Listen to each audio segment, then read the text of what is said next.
Ma cousine a exigé la moitié de mon appartement parce que, selon elle, la famille partage tout.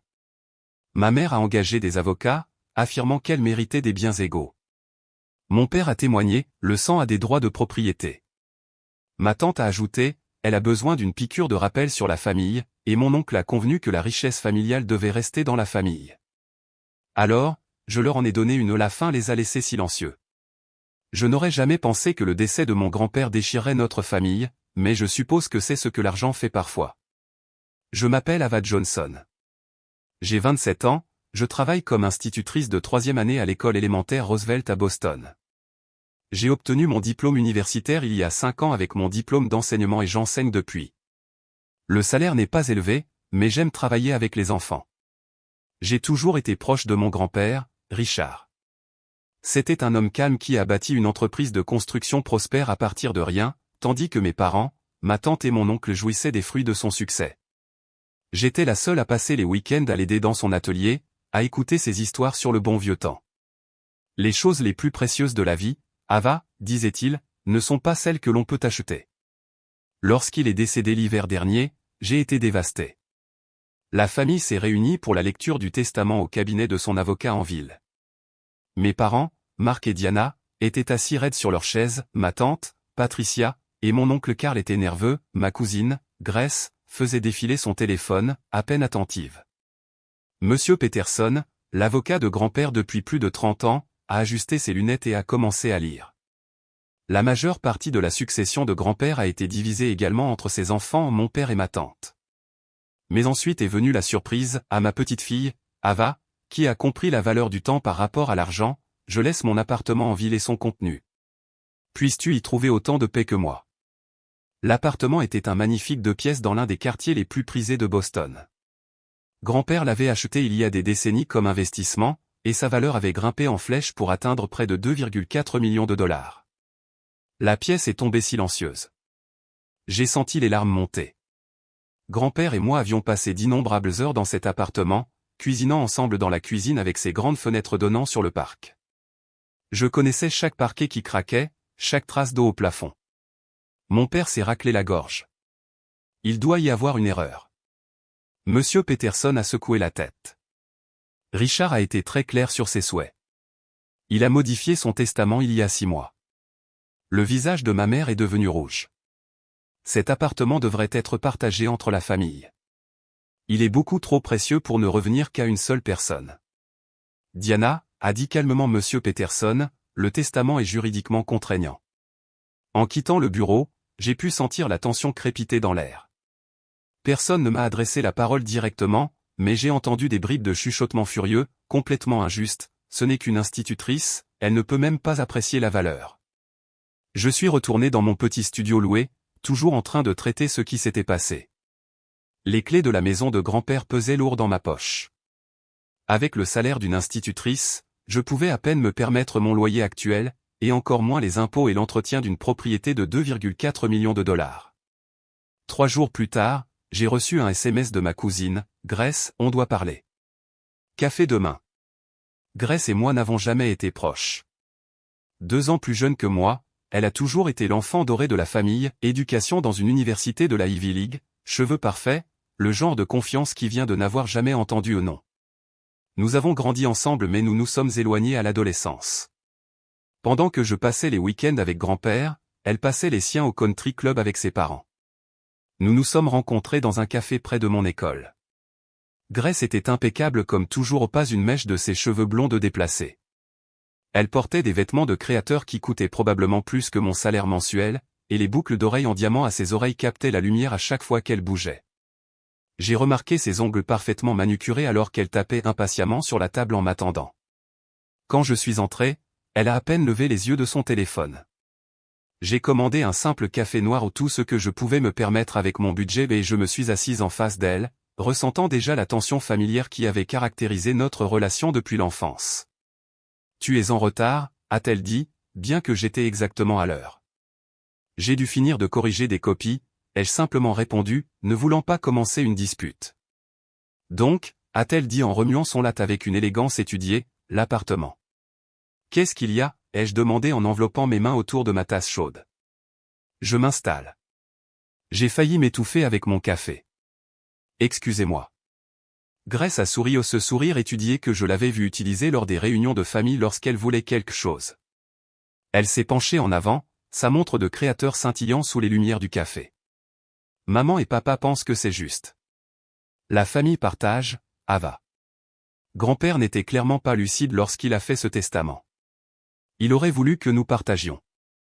J'ai posé ma tasse délicatement, remarquant comment mes mains commençaient à trembler de frustration.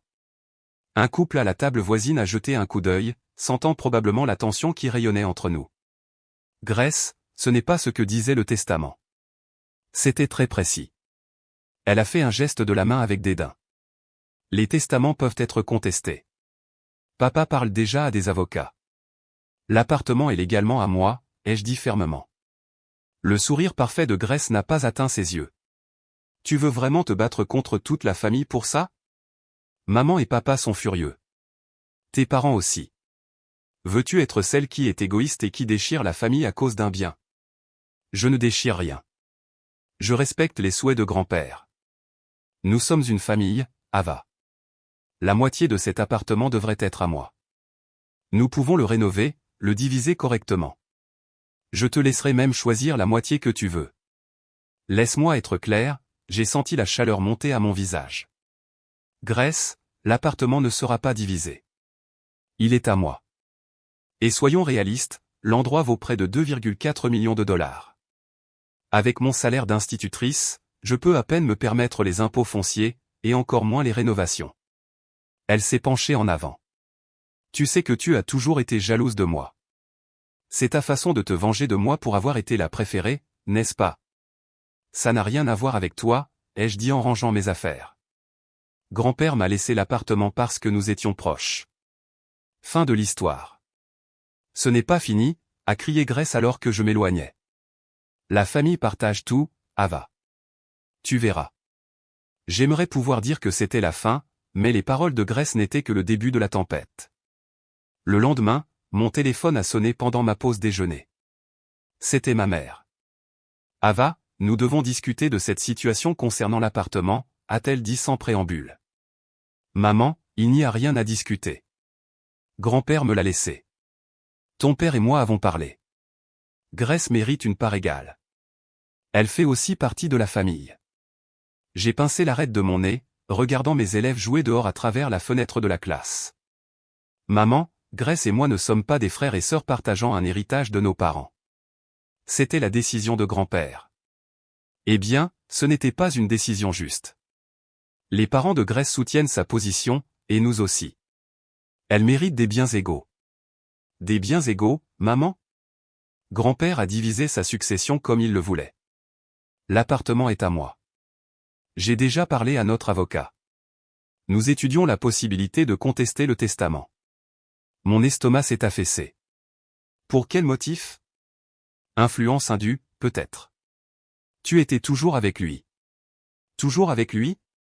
C'était mon grand-père, et j'adorais passer du temps avec lui. Je l'aidais à corriger les travaux de mes élèves lorsque je venais le voir. Il adorait voir leur créativité. Quoi qu'il en soit, tu devrais te préparer.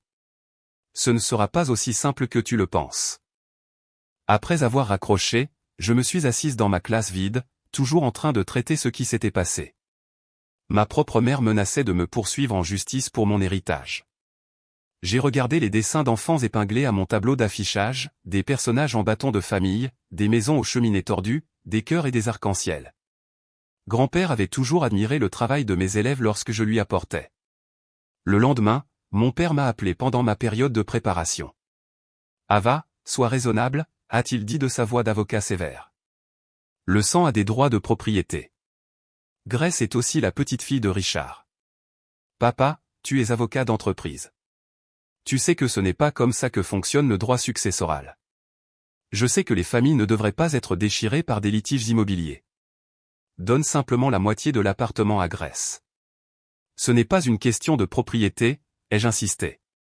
Il s'agit de respecter les souhaits de grand-père. Ton grand-père ne pensait pas clairement vers la fin. Il aurait voulu l'harmonie familiale par-dessus tout. Il était parfaitement lucide, papa. Monsieur Peterson l'a confirmé. Et il a toujours dit qu'il était fier que j'ai choisi l'enseignement, que je construisais quelque chose de significatif, et que je ne me lançais pas simplement dans la course à l'argent. Peterson ne fait que se couvrir légalement. Écoute, Ava, ça va mal tourner si tu restes sur tes positions. Toute la famille est unie sur ce point. Veux-tu vraiment rester seul?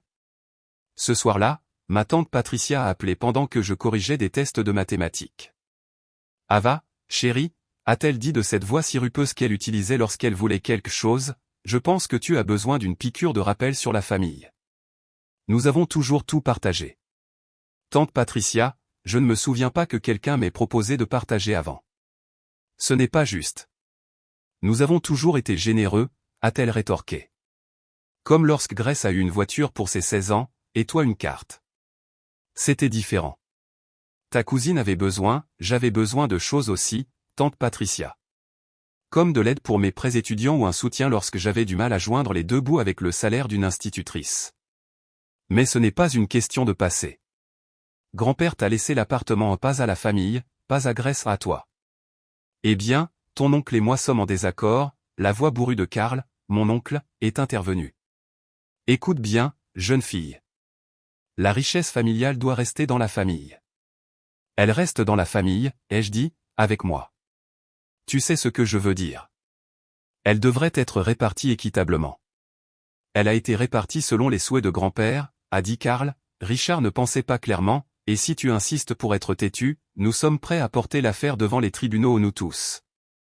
Après une semaine d'appels et de SMS similaires, je me suis senti assiégé. Mes parents, ma tante, mon oncle et ma cousine avaient formé un front uni contre moi. Ils menaçaient de me poursuivre en justice, répandaient des rumeurs parmi la famille élargie selon lesquelles j'avais manipulé grand-père, et me pressaient constamment de faire ce qu'il faut. J'ai finalement appelé Monsieur Peterson après que mes élèves soient rentrés chez eux.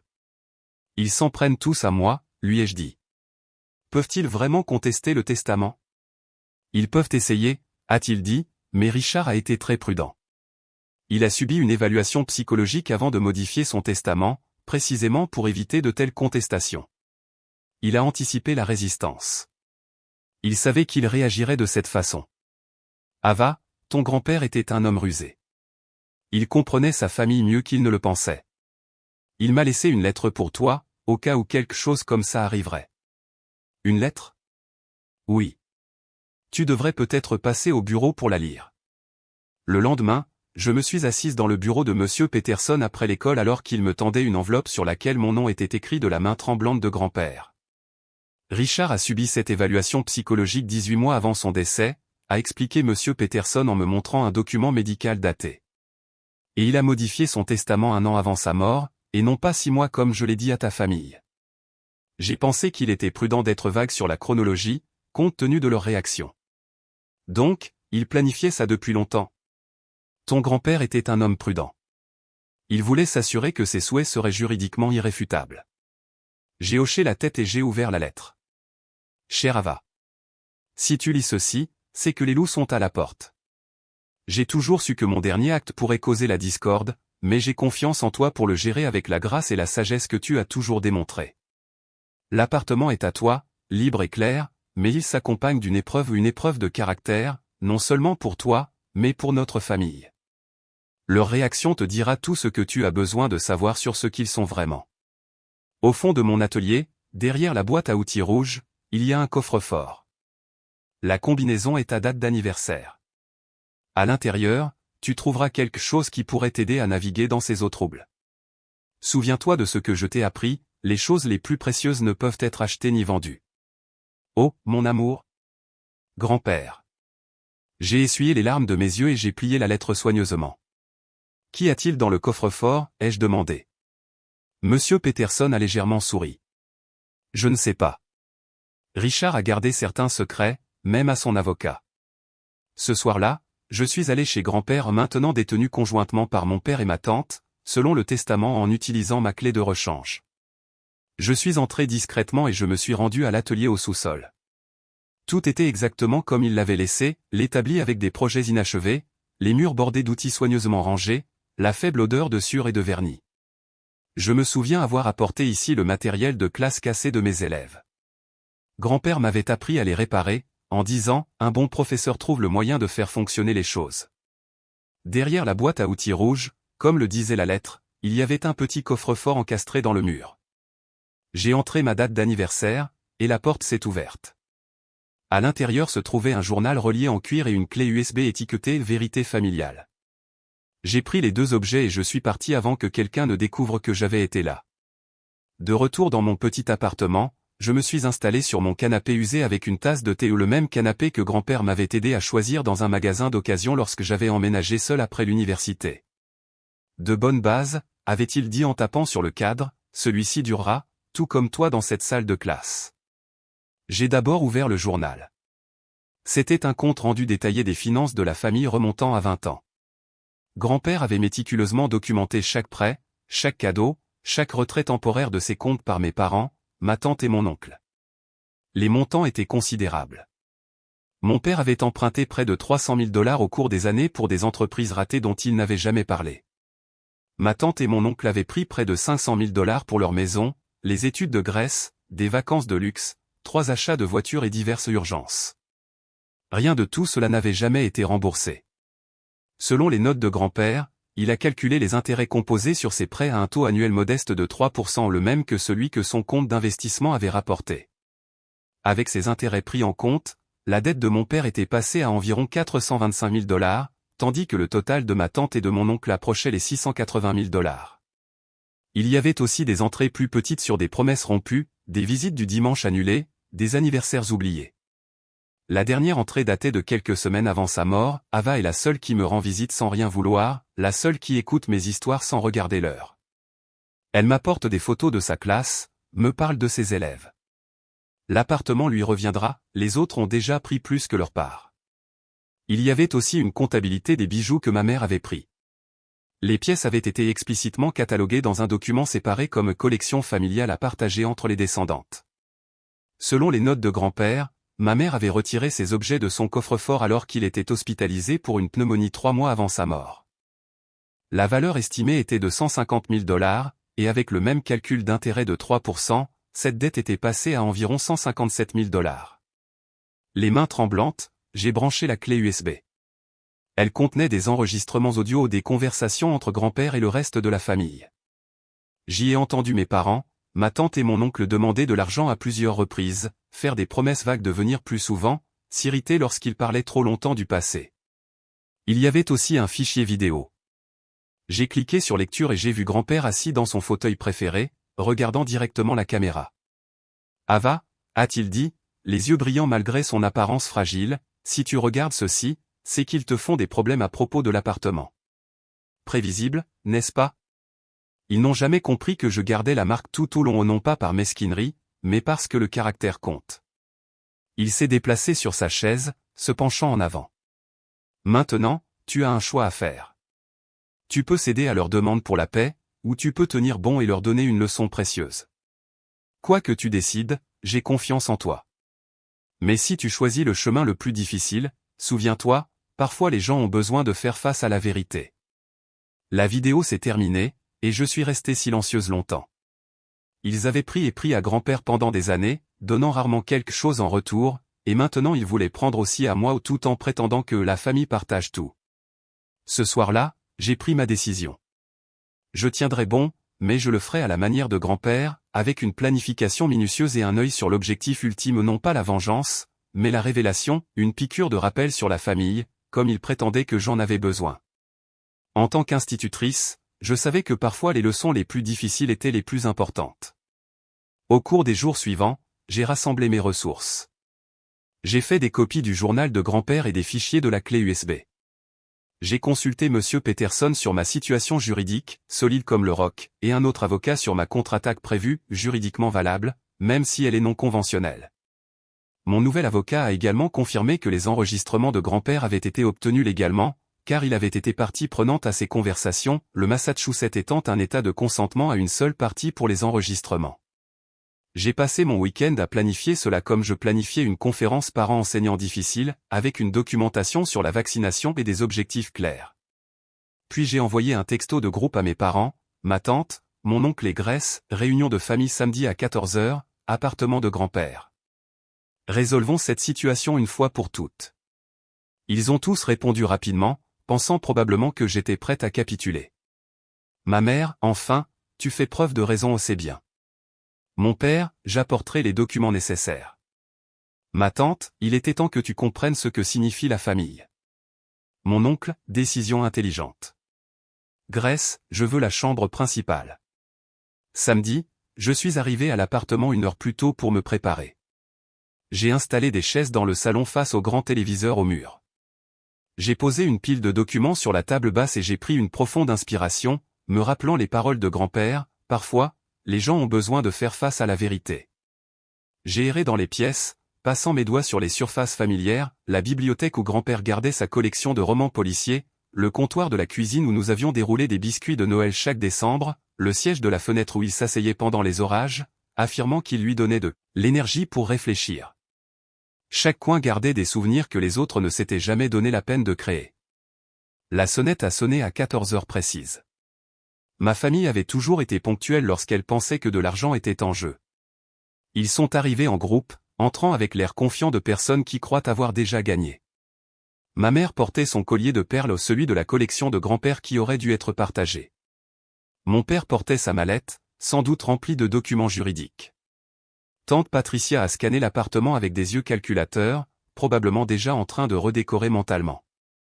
La poignée de main d'oncle Karl était trop ferme, son sourire trop large. Et Grace ?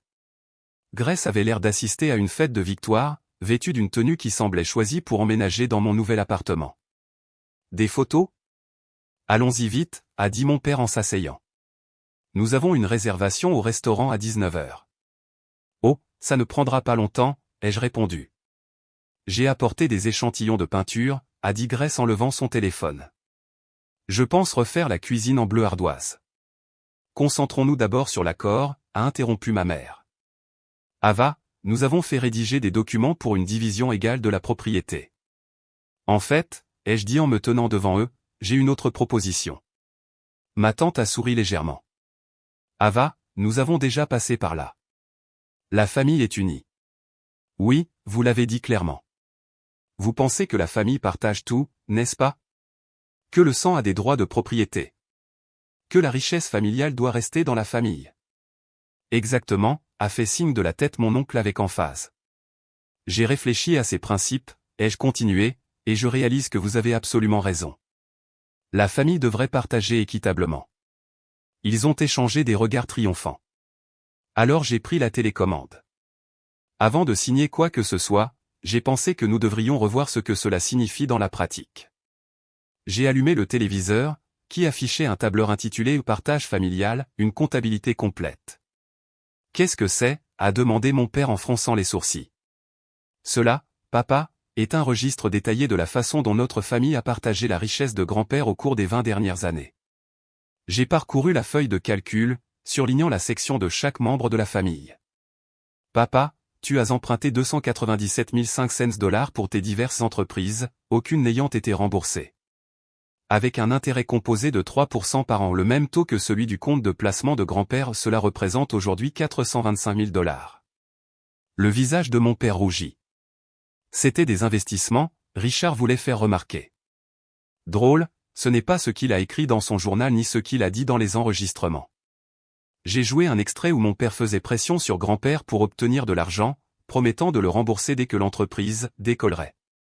Poursuivant, j'ai continué, tante Patricia et oncle Karl, vous avez reçu 482 000 $ pour la compte de votre maison, les frais de scolarité de Grace, 5 vacances de luxe, 3 achats de voitures et diverses urgences. Avec le même calcul d'intérêt, cela représente maintenant 680 000 $. C'était différent, a bégayé ma tante. Votre grand-père a offert? L'a-t-il fait? J'ai joué un autre enregistrement, celui de ma tante insistant pour que grand-père aide aux frais de scolarité de Grace parce que la famille s'occupe de la famille. Maman, je me suis tourné vers ma mère, tu as pris des bijoux d'une valeur d'environ 150 000 $ de la collection de grand-père, qui était destinée à être partagée entre toutes les femmes de la famille. En tenant compte du même intérêt, cela représente maintenant 157 000 $. C'était des cadeaux, a-t-elle dit raidement. L'étaient-ils? Ou les as-tu simplement sélectionnés dans son coffre-fort alors qu'il était à l'hôpital? Son silence était une réponse suffisante. Et Grace, je me suis tourné vers ma cousine dont le parfait sang-froid commençait à se fissurer. Même si tu n'as pas directement pris de l'argent à grand-père, tu ne lui as jamais rendu visite à l'hôpital pendant ces 3 derniers mois ou pas une seule fois. Mais tu as envoyé un texto pour demander si tu pouvais emprunter sa maison de vacances pour une fête d'un week-end alors qu'il était sur son lit de mort. Grace regardait ses chaussures. J'ai donc cliqué sur la diapositive suivante. Si nous voulons parler de partage familial équitable, nous devons commencer par vous faire tous rembourser ce que vous avez déjà reçu. L'écran affichait un calcul de tout l'argent pris, avec les intérêts, répartis équitablement entre tous les membres de la famille selon le principe que la famille partage tout. Chacun d'entre vous doit au fonds familial les montants suivants. J'ai pointé les chiffres à l'écran. Le total dû au fonds familial est de 1 262 000 $, répartis équitablement entre nous et mes parents, ma tante et mon oncle, Grace et moi. La part de chacun devrait être de 210 333 $. Je leur ai expliqué les calculs à l'écran. Papa, tu dois 425 000 $ moins ta part équitable de 210 333 $, donc tu dois verser 214 667 $ au fond. Tante Patricia et oncle Karl, vous devez 680 000 $ moins vos deux parts de 420 666 $, donc vous devez payer 259 334 $. Maman, tu dois 157 000 $ moins ta part de 210 333 $, donc tu reçois en fait 53 333 $ du fonds. Grace, tu n'as rien pris directement, donc tu as droit à ta part entière de 210 333 $. Et moi, n'ayant rien reçu jusqu'à l'appartement, je dois également recevoir 210 333 $. C'est scandaleux, a bégayé mon père. Laisse-le. C'est toi qui as dit que le sang a des droits de propriété. Je m'assure simplement que ces droits sont répartis équitablement. C'était des cadeaux, pas des prêts, a argué mon oncle. Vraiment? Vérifions les dossiers de grand-père. Je leur ai montré des pages du journal où grand-père avait clairement étiqueté chaque transaction comme un prêt, souvent avec des notes sur les dates de remboursement promises qui étaient depuis longtemps dépassées. C'est de l'histoire ancienne, a rejeté ma tante. Cela n'a rien à voir avec l'appartement. Cela a tout à voir avec l'appartement, ai-je rétorqué. Vous prétendez vouloir l'équité et le partage égalitaire en famille. Je vous montre à quoi cela ressemble réellement. Je suis passé à la diapositive finale, qui présentait 2 options. Option A, tout le monde rembourse sa part pour créer une distribution familiale réellement équitable. L'appartement reste uniquement à Ava, conformément au testament. Option B, le passé est oublié, toutes les dettes sont annulées, et tout le monde respecte la répartition légale de la succession de grand-père exactement comme elle est écrite dans son testament. L'appartement reste uniquement à Ava. La pièce est tombée silencieuse. Tu ne peux pas être sérieuse, a finalement dit ma mère. Je suis absolument sérieuse. Vous vouliez parler de partage familial? Voici à quoi ressemble le véritable partage, chacun contribue équitablement, chacun bénéficie équitablement.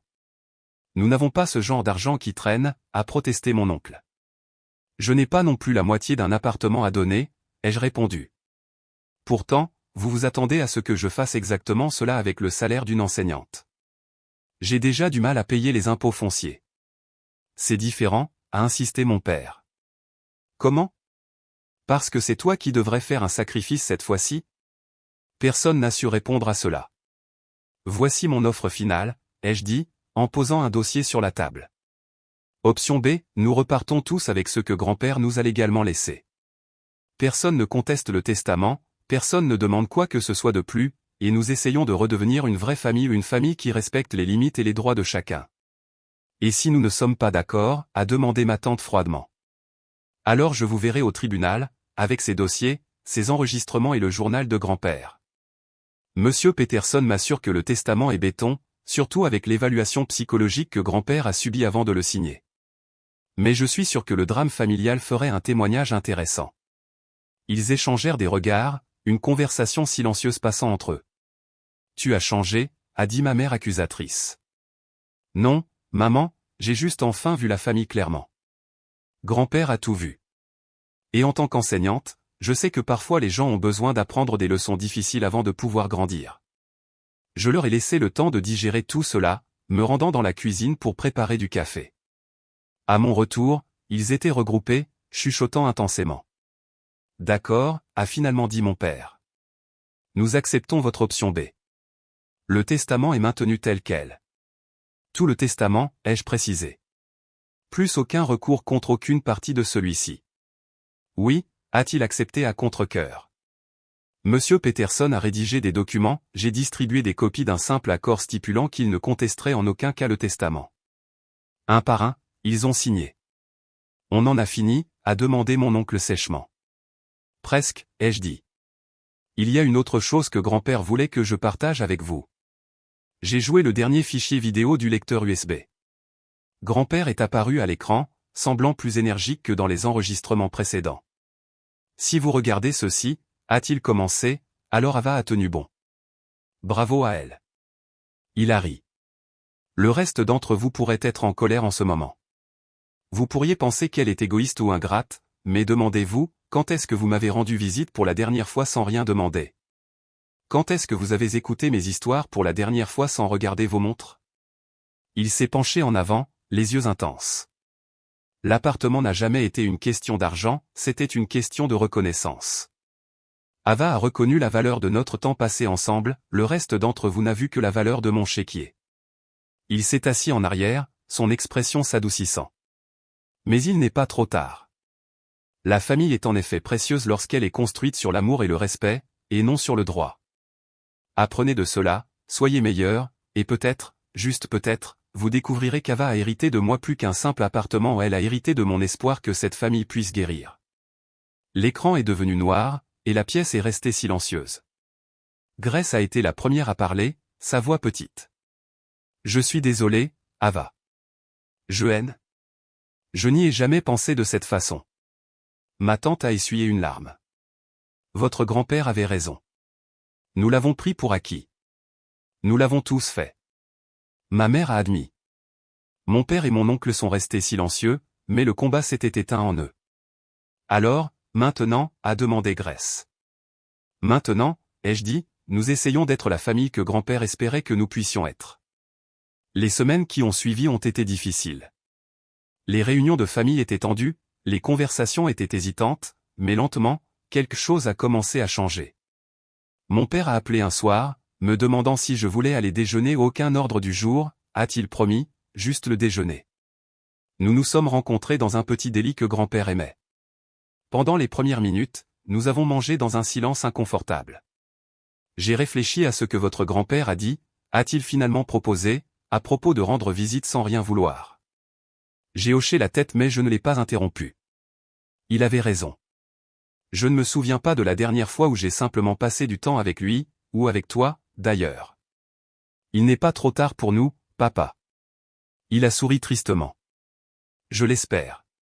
Nous avons parlé pendant près de 2 heures ce jour-là, vraiment parlé, du travail, des souvenirs, des regrets. Il a même posé des questions sur mes élèves, ce dont il ne s'était jamais intéressé auparavant. Ce n'était pas parfait, mais c'était un début. Ma mère a été plus lente à changer, sa fierté avait été profondément blessée. Mais 3 mois après la confrontation, elle s'est présentée à mon appartement avec une petite boîte. Ceux-ci étaient ceux de votre grand-mère, a-t-elle dit, l'ouvrant pour révéler une paire de boucles d'oreilles en perles. J'aurais dû te les donner il y a des années. Maman, tu n'es pas obligée. Je veux le faire. Elles te reviennent. Elle a hésité. Je n'ai pas été juste avec toi, Ava, ni avec ton grand-père. J'étais tellement préoccupé par ce que je pensais que nous méritions que j'ai oublié ce qui compte vraiment. La transformation de Grace a été peut-être la plus surprenante. Elle m'a envoyé un texto de nulle part, puis-je t'acheter un café? Pour de vrai cette fois?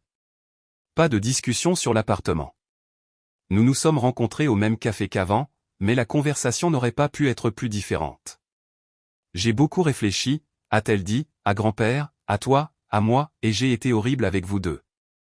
Je ne lui ai jamais rendu visite, Ava, pas une seule fois pendant ces derniers mois. J'étais trop occupé par Dieu, je ne me souviens même plus de ce qui était si important maintenant. Il a compris, Grace. Il ne comptait pas les points pour punir qui que ce soit, peut-être aurait-il dû. Elle a remué son café distraitement. Tu sais ce qui est drôle? J'ai toujours pensé que tu étais la chanceuse, même avant l'appartement. Toi et grand-père aviez ce lien que je n'ai jamais compris. Maintenant, je réalise que j'aurais pu avoir ça aussi, si je m'étais simplement présenté.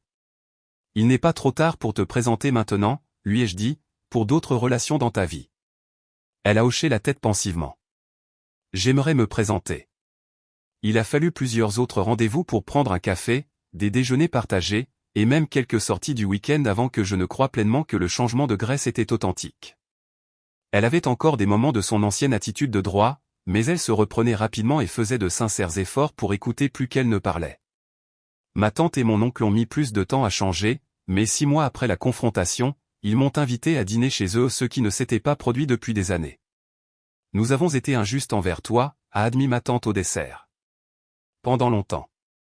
Pas seulement avec l'appartement. Nous nous sommes habitués à la générosité de Richard, a ajouté mon oncle. Nous avons commencé à nous y attendre, à cesser de l'apprécier. L'appartement était sa dernière leçon pour nous tous, ai-je dit. Une leçon dont nous avions besoin, a reconnu ma tante, même si elle était difficile à apprendre. 1 an après la mort de grand-père, j'ai invité toute la famille à l'appartement pour un dîner commémoratif. J'avais passé les mois précédents à rénover l'endroit, en préservant son caractère tout en le modernisant avec soin. J'avais même créé un petit coin lecture où je pouvais corriger des copies le soir. Ils sont arrivés avec des plats et des fleurs, la gêne laissant place à une chaleur véritable au fur et à mesure que la soirée progressait. Nous avons partagé des histoires sur grand-père, des histoires drôles, des histoires touchantes, même quelques vérités inconfortables sur la façon dont nous avions tous été liés à lui différemment. Après le dîner, j'ai fait teinter mon verre pour attirer l'attention. J'ai quelque chose à partager avec vous tous, ai-je dit, une décision que j'ai prise concernant l'appartement. Je pouvais les voir se tendre légèrement, les vieilles blessures n'étant pas entièrement guéries. Je le garde, ai-je déclaré clairement. Il est à moi, comme grand-père l'avait prévu. Ils ont hoché la tête, pas d'argument cette fois-ci, mais j'ai continué. Je veux que ce soit un endroit pour nous tous, un espace familial où nous pouvons nous rassembler, célébrer, nous souvenir non pas divisés par la propriété, mais partagés par l'amour. Tu n'es pas obligé de faire ça, a dit mon père doucement. Je sais que je n'y suis pas obligé. Je le veux. Non pas parce que la famille mérite automatiquement des biens égaux ou parce que le sang a des droits de propriété, mais parce qu'une famille choisie ou une famille qui se présente, qui s'excuse, qui grandit, cette famille mérite un endroit où se réunir. Grace a levé son verre. À la dernière leçon de grand-père. Et à Ava, a ajouté ma mère, qui nous l'a enseigné à tous. Alors que nous portions un toast, j'ai senti fortement la présence de grand-père, sa sagesse résonnant dans les murs de l'appartement qu'il m'avait laissé, non pas seulement comme un bien immobilier, mais comme un catalyseur de guérison. Les choses les plus précieuses de la vie, en effet, ne sont pas celles que vous pouvez acheter, ce sont les relations que vous construisez, les limites que vous respectez, et les vérités que vous avez le courage de dire, même lorsqu'il serait plus facile de rester silencieux. Mon grand-père m'avait donné plus qu'un appartement, il m'avait donné la chance de restaurer notre famille non pas par la reddition, mais par la force, non pas en donnant ce qui était légitimement mien, mais en restant ferme jusqu'à ce qu'ils puissent voir la vérité par eux-mêmes. En fin de compte, je n'ai pas seulement gardé mon héritage, j'ai aidé ma famille à trouver quelque chose de bien plus précieux, une connexion authentique construite sur le respect plutôt que sur le droit. Et cela, comme le dirait grand-père, c'est le genre de richesse qui compte vraiment. 3 ans après la mort de grand-père, je me suis assise dans mon appartement, regardant la famille se rassembler pour le dîner de Thanksgiving. Mes parents étaient dans la cuisine, se disputant gentiment sur la bonne façon de découper une dinde. Ma tante arrangeait des fleurs tandis que mon oncle versait du vin. Grace dressait soigneusement la table, plaçant les anciens ronds de serviettes en bois sculptés à la main de grand-père à chaque place. À travers les grandes fenêtres, je pouvais voir les toits de la ville baignés dans la lumière dorée de la fin de l'après-midi. Le parc de l'autre côté de la rue était parsemé des dernières couleurs brillantes de l'automne ou des arbres debout comme des torchers contre l'hiver à venir. À l'intérieur, l'appartement était chaud avec le parfum de la dinde rôtie, du pain fraîchement cuit et des bougies à la cannelle et à la pomme que grand-père avait toujours aimé. De la musique jouait doucement sur le tourne-disque vintage des standards de jazz qu'il avait collectionnés pendant des décennies. Je me suis appuyé contre le chambranle de la porte, observant la scène. Cette réunion aurait semblé impossible il y a 3 ans, alors que nous étions enfermés dans un conflit amer. Pourtant, nous étions là, nous déplaçant confortablement les uns autour des autres, les anciennes tensions remplacées par une véritable affection. Il y avait encore des moments gênants occasionnels, des vieilles blessures qui n'étaient pas complètement guéries, mais elles devenaient plus rares chaque mois qui passait. Tant de choses avaient changé. Mon père avait lancé une nouvelle entreprise, financée légitimement cette fois, et demandait souvent mon avis plutôt que mon investissement. Ma mère avait fait don de la plupart des bijoux à un refuge pour femmes, ne gardant que des pièces ayant une véritable valeur sentimentale.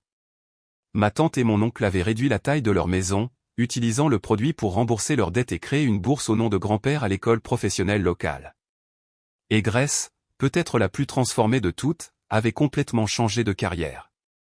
Autrefois concentrée sur l'ascension de l'échelle hiérarchique, elle travaillait maintenant pour un organisme sans but lucratif qui enseignait la menuiserie aux jeunes défavorisés. Grand-père aurait adoré ça, m'a-t-elle dit lorsqu'elle a fait ce changement. Quant à moi, je vivais toujours dans mon petit appartement de l'autre côté de la ville la plupart du temps, bien que j'ai déplacé certaines de mes affaires chez grand-père. J'utilisais la deuxième chambre comme bureau à domicile où je pouvais corriger des copies et préparer des cours, entouré de ses livres et de ses souvenirs. L'appartement était devenu mon refuge, un endroit où je pouvais penser et me souvenir, mais aussi un lieu de rassemblement pour la famille que nous étions en train de devenir. J'avais créé une fiducie pour entretenir la propriété, avec une stipulation qu'elle restait toujours disponible pour l'usage familial non pas parce qu'ils y avaient droit, mais parce qu'ils avaient gagné le droit de la partager en devenant le genre de famille que grand-père avait toujours espéré que nous puissions être. Le dîner est prêt, a appelé ma mère. Alors que nous nous réunissions autour de la table, j'ai vu Grace sortir une petite boîte en bois de son sac à main et la placer à côté de son assiette. Avant de manger, a-t-elle dit, j'ai quelque chose pour chacun. Elle a ouvert la boîte pour révéler des porte-clés en bois, chacun sculpté avec un design unique. Je les ai fabriqués dans mon atelier, a-t-elle expliqué, les distribuant autour de la table. Chacun est différent, mais ils sont faits à partir du même morceau de chêne. Elle m'a tendu le dernier, une petite sculpture d'une maison avec de minuscules fenêtres et une porte d'entrée. Pour celle qui nous a appris ce que signifie vraiment la maison, a-t-elle dit doucement.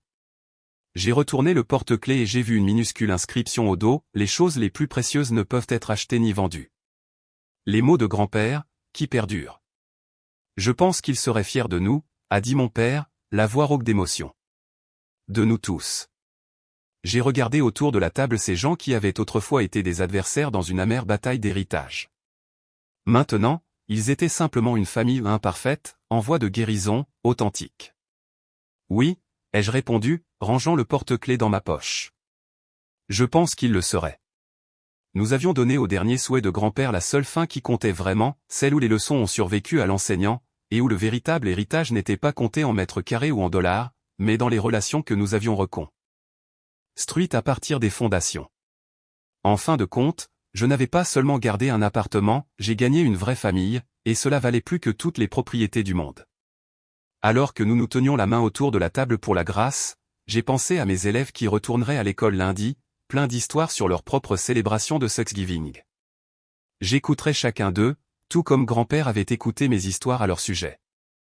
Certaines choses, je me suis rendu compte, sont destinées à être transmises non pas par des testaments ou des documents juridiques, mais par le simple fait de se présenter, de faire attention et de se soucier suffisamment pour se souvenir. L'héritage le plus précieux de tous était d'apprendre à aimer.